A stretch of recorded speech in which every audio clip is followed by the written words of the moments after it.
I'm DJ Green, and I want to thank the Boulder Bookstore for inviting me to talk with you about my debut novel, No More Empty Spaces, coming out with She Writes Press on April 9th.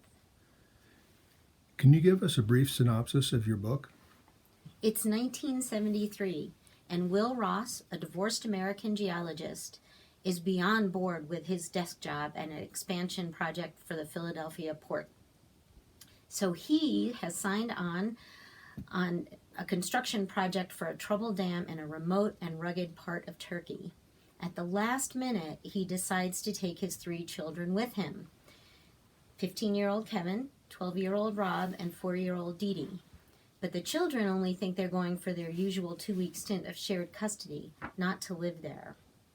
Once the family gets to Turkey, Will finds himself struggling for control of his family, the work, the landscape the dam is to be built on, and ultimately himself. No More Empty Spaces is told from the point of view of 3 characters: Will, his son Kevin, and Paula, the young American teacher who works with the English-speaking children at the dam site. But No More Empty Spaces is more than the family of just the Ross family. It's also the story of a beautiful mountain valley, and I hope the landscape will feel as much like a character to you as the people who wander it. What inspired you to write this book? I was inspired to write this book to find the essence of the truth of my late husband, a truer truth, if you will. Will Ross is based on him. But as I wrote, it became so much more. It became an exploration of family relationships. It became an exploration of how we define progress, and is all progress as positive as we think it is. And as an environmental and engineering geologist who's worked in the field for more than 30 years, I've always been inspired by the earth and geologic processes. And I hope in the writing of this story that I've been able to translate the wonder I feel for that for non-scientific readers. Did you travel to Turkey while writing this novel? I did. And I had also traveled there on 2 previous trips.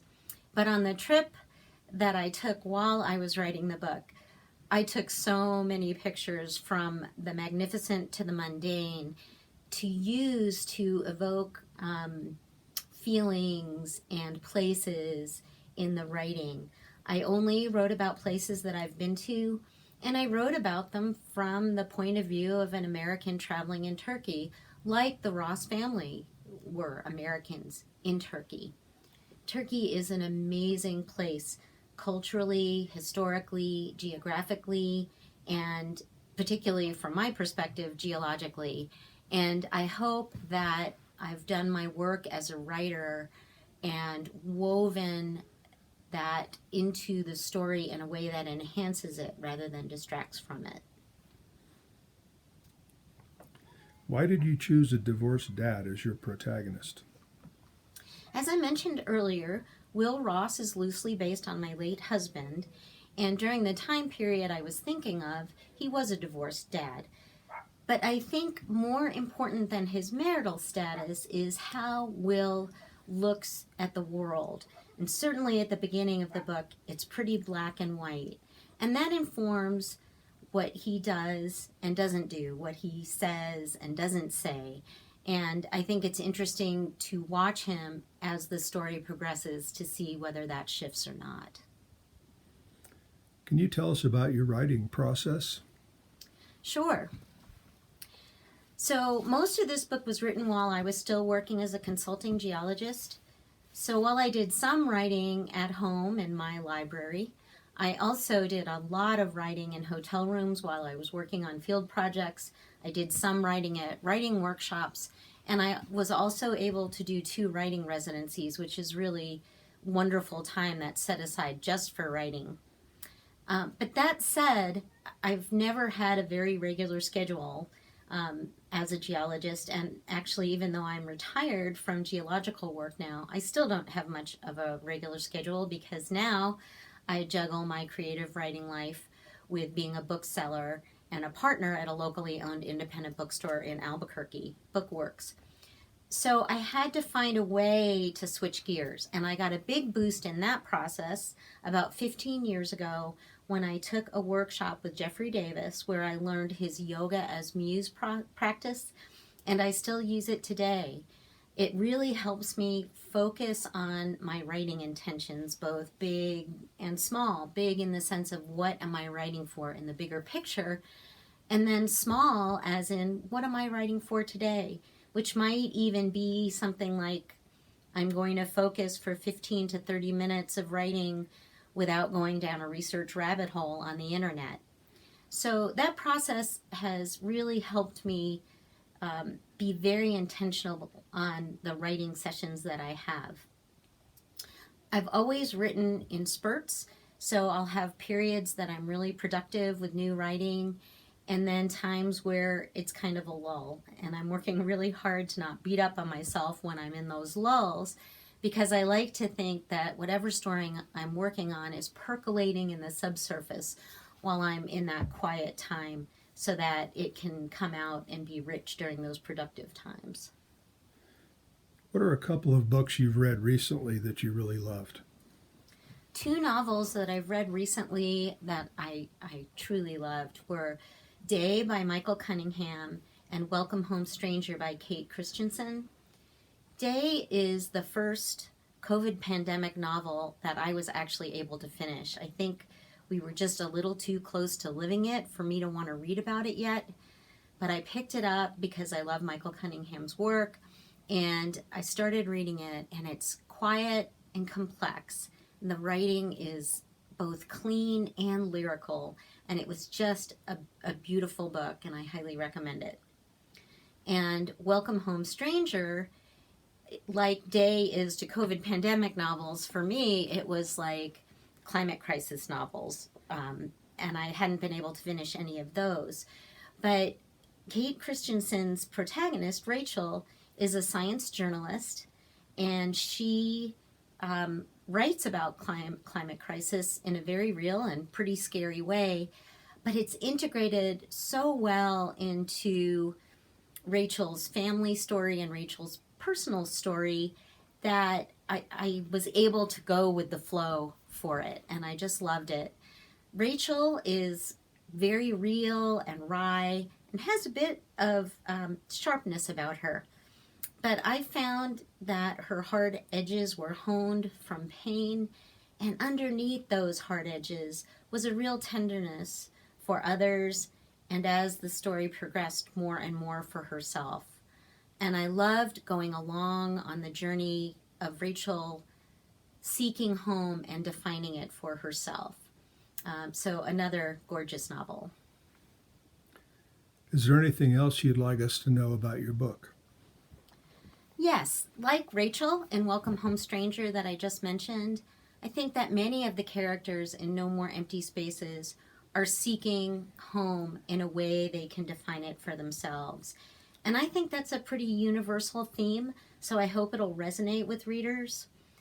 I also hope that readers will feel like they have a little bit more of an understanding of the earth and its processes in a deeper way than they did when they started the book.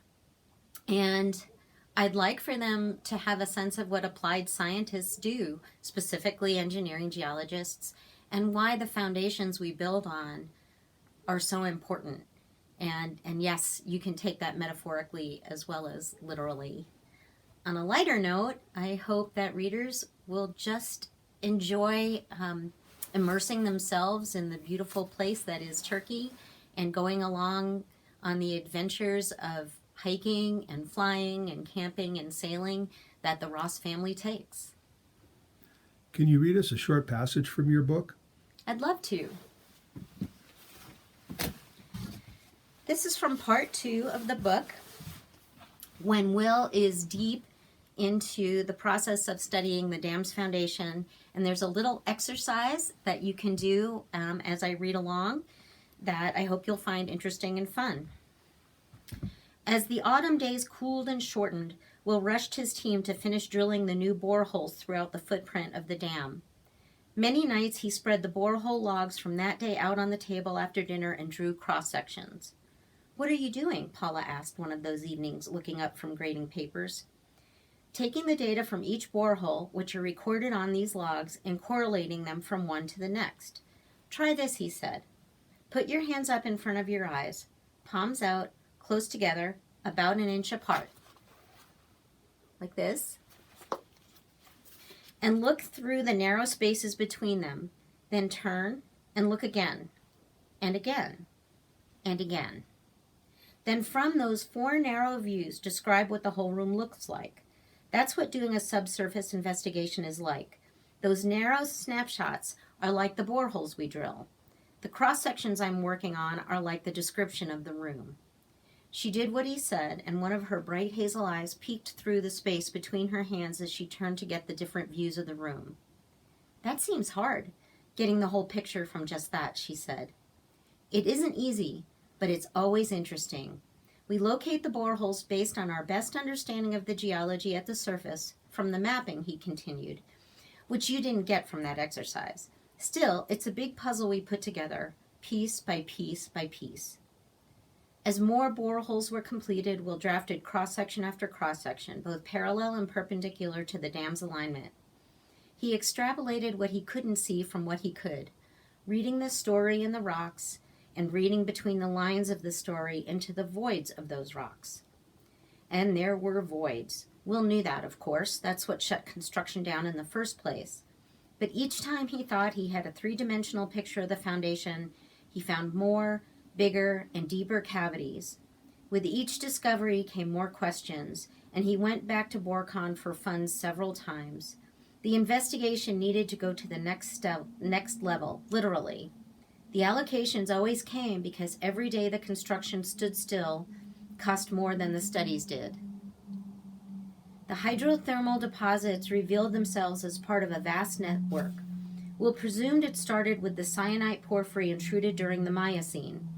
The intrusion and the subsequent hydrothermal activity had formed the lead deposits that were mined several kilometers downstream of the dam site near Kayakale village.